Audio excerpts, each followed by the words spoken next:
صدقہ بھی وہی قبول ہوگا جو حلال سے ہوگا، خیرات بھی وہی قبول ہوگی جو حلال سے ہوگی۔ حضرت دوسرا قسم نرمی کاروبار میں سب سے زیادہ پسندیدہ عمل جو ہے وہ تجارت ہے۔ حضرت آدم کا پیشہ تجارت، اپنا یہ کھیتی باڑی تھا، سب سے زیادہ افضلیت کھیتی باڑی کو ہے، دوسری ترجیح کاروبار کو ہے۔ سارے نبیوں نے کوئی نہ کوئی کام کیے۔ حضرت آدم کا پیشہ کھیتی باڑی تھا، حضرت ابراہیم کا پیشہ کھیتی باڑی تھا، حضرت نوح نجار تھے، ایسے داؤد جو ہیں وہ زنجیریں وغیرہ زیدہ وغیرہ بناتے تھے، حضرت سلمان جو ہیں وہ کپڑے بنتے تھے، ٹوپیاں بناتے تھے، حضرت ہود صالح جو ہیں وہ کاروبار کرتے تھے۔ ہر نبی کوئی نہ کوئی اپنا مزدوری کا کام کرتا تھا، لیکن فرمایا کہ سب سے افضل پیشہ وہ ہے جو حضرت آدم اور حضرت ابراہیم کا تھا، وہ ہے کھیتی باڑی، جو آج کل سب سے مشکل ہے۔ کھیتی باڑی کے متعلق اللہ کے منہ فرماتے ہیں کہ زمیندار کا توکل باقی سب لوگوں سے زیادہ اللہ کی ذات پہ ہوتا ہے۔ وہ محنت کرتا ہے، ہل چلاتا ہے اور بیج ڈالتا ہے، کھاد ڈالتا ہے، پانی دیتا ہے، فصل تیار ہوتی ہے، رب کی بارگاہ میں دعا کرتا ہے مولا خیر سے فصل اٹھانے کی توفیق دے، مولا فصل کو پکا دے، برکت دے دے۔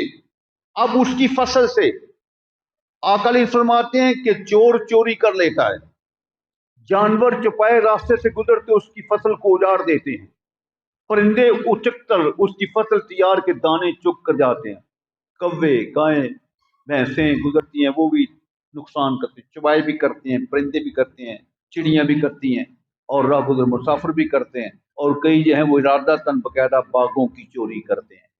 اب رات کو فصلوں کے لوگ پہرے دیتے ہیں، گندم کا ڈھیر لگاتے ہیں، موسم خراب سے لوگ کل اٹھا لیں گے، راتوں رات ڈھیروں میں سے 5-10 بوری اٹھائے بھاگ گئے۔ ایسی بے شمار مثالیں، باغوں سے لوگ مالٹے توڑ لیتے ہیں، نیمبو توڑ لیتے ہیں۔ اللہ کے منہ فرماتے ہیں کہ سب سے زیادہ زمیندار کا توکل رب کی ذات پہ ہے، منو بیج ڈال کے ہل چلا کے پھر رب کی بارگاہ میں دعا کرتا ہے، ہوا ہے نہ ہوا ہے، فصل اگتی ہے نہیں اگتی، کس کے رحم و کرم پہ ہے؟ اللہ کی ذات پہ۔ زیادہ جھاڑ دینا کم کرنا کس کی ذات؟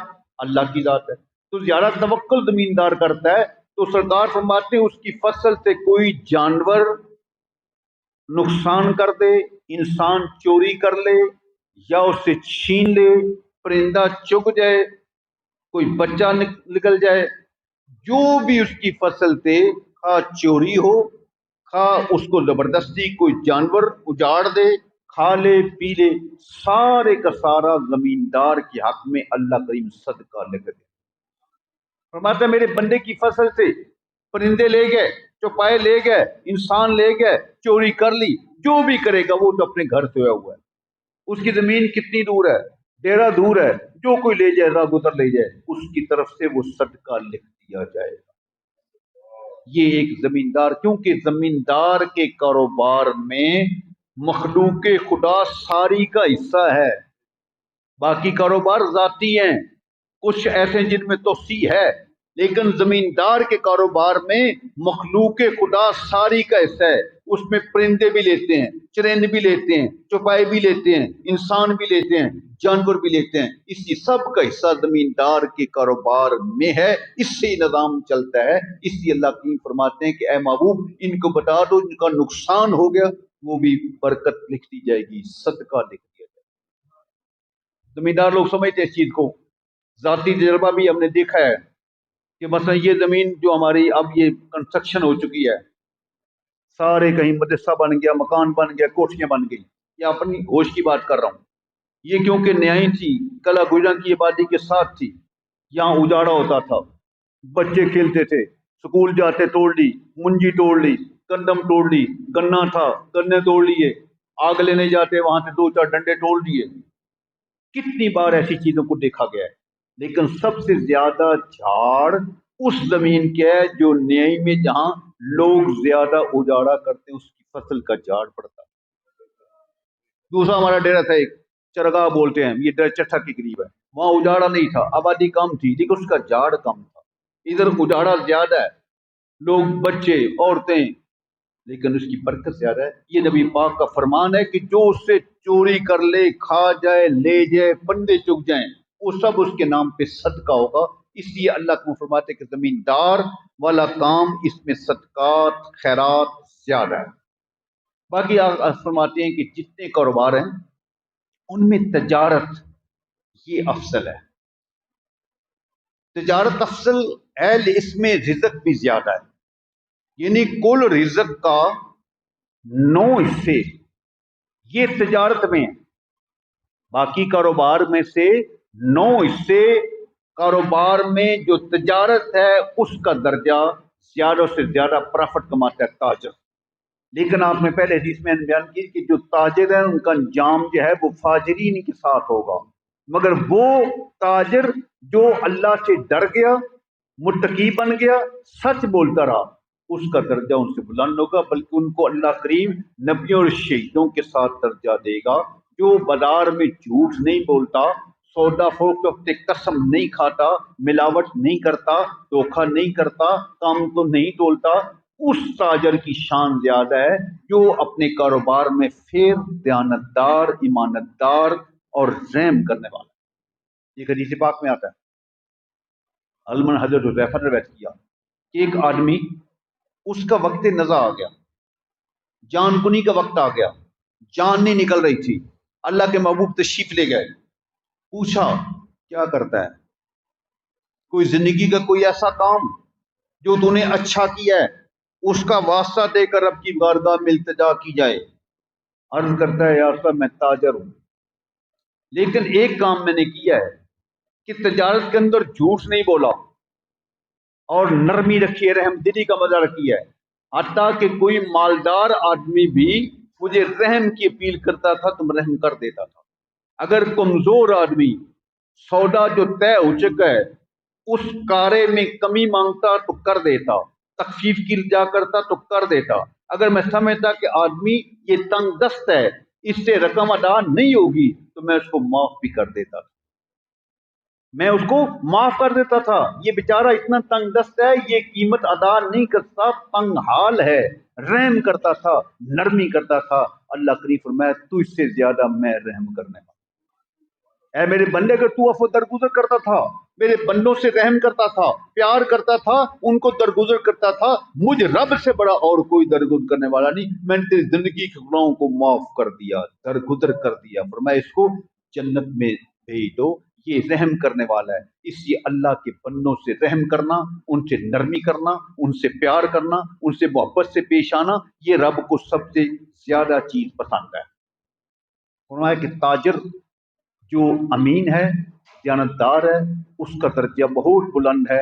اور پھر جو اس میں رحم کرتا ہے، کسی اپنے گاہک کو نرمی دیتا ہے، کارے میں ایکسٹینشن کر دیتا ہے، اور اگر تنگ دست ہو تو اس کو معاف کر دینا، یہ بہت بڑا کام ہے. تو سامعین محترم، حضور نبی کریم صلی اللہ علیہ وسلم فرماتے ہیں کہ اللہ کریم خود پاک ہے اور پاک چیز ہی کو پسند فرماتا ہے. بعض لوگ یہ سمجھتے ہیں ہمارے کہ کاروبار الگ چیز ہے، نماز تسبیح الگ چیز ہے. یہ ہمارے خصوص جو شہری ہیں نا کاروباری، بالخصوص وہ اس مرض میں مبتلا ہے. نماز پڑھیں گے، یہ جی مسجد کے صدر ہیں، حاجی صاحب مسجد کے خزانچی ہیں، دکان پہ بیٹھتے جائیں گے، 2 نمبری دھڑلے سے کریں گے، ناپ تول میں کمی، ملاوٹ، مکسنگ، ساری دھوکہ دہی. بھائی صاحب یہ کیا کر رہے ہو؟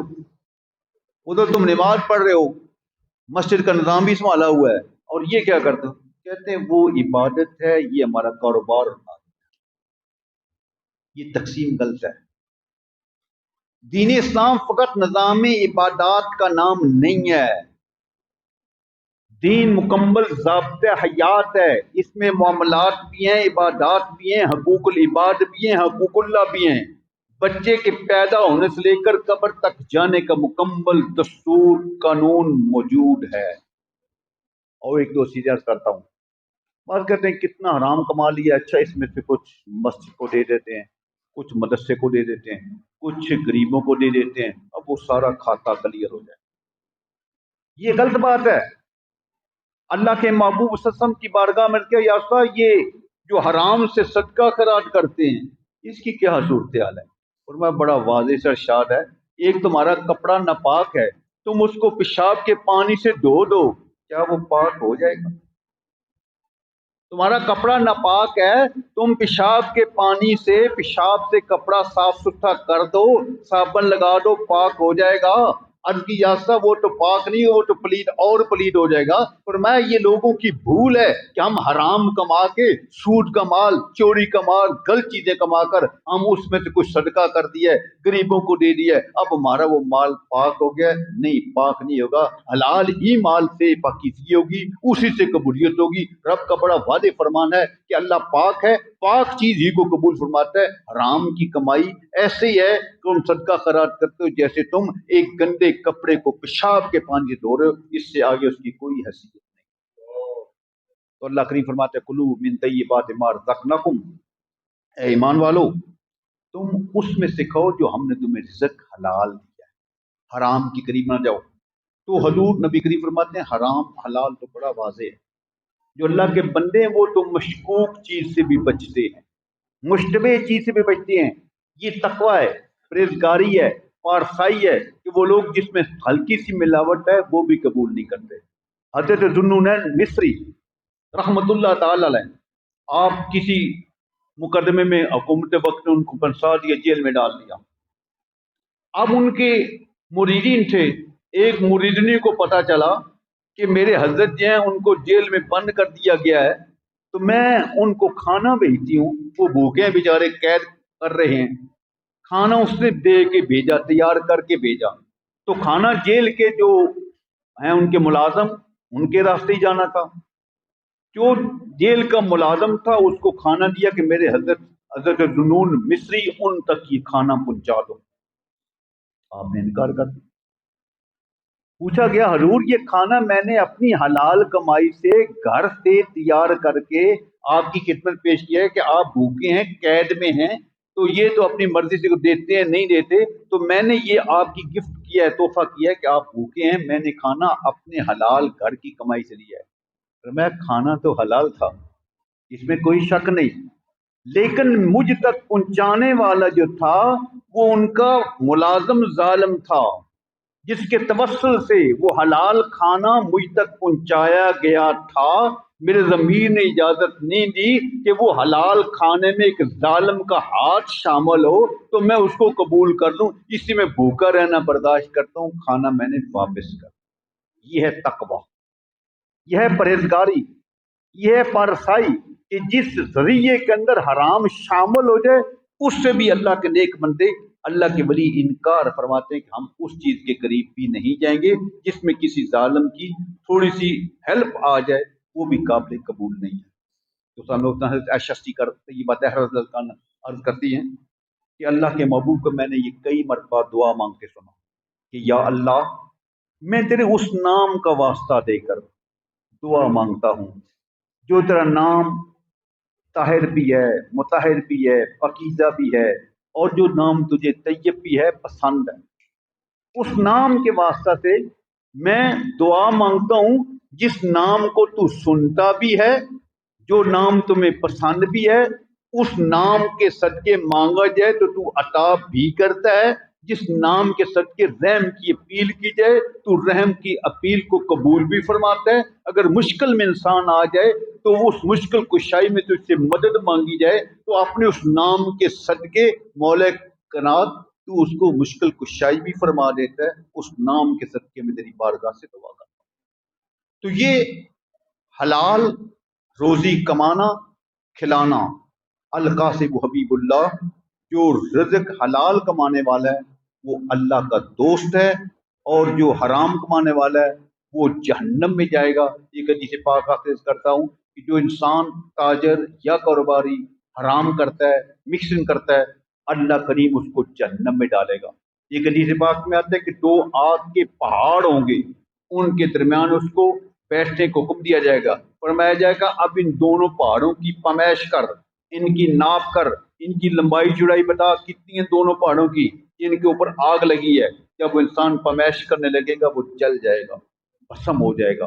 اس لیے آج کا موضوع سخن یہ ہے کہ روزی حلال کماؤ، حلال کھاؤ، بچوں کو کھلاؤ، کیونکہ حلال روزی کی برکت سے قبولیت نماز ہوگی. اگر آپ کی روزی میں حرام مکس ہوگا، نہ آپ کا حج قبول ہے، نہ روزہ قبول ہے، نہ نماز قبول ہے. آخری حدیث پہ رپیٹ کر کے ختم کرتا ہوں، ٹائم ختم ہو گیا ہے، کہ اگر آپ کے لباس میں 10واں حصہ حرام کا ہے جو آپ نے پہنا ہوا ہے، آپ کی نماز قابل قبول نہیں. اگر آپ کی غذا میں ایک لقمہ حرام چلا جائے گا، 40 دن تک آپ کی عبادت قبول نہیں.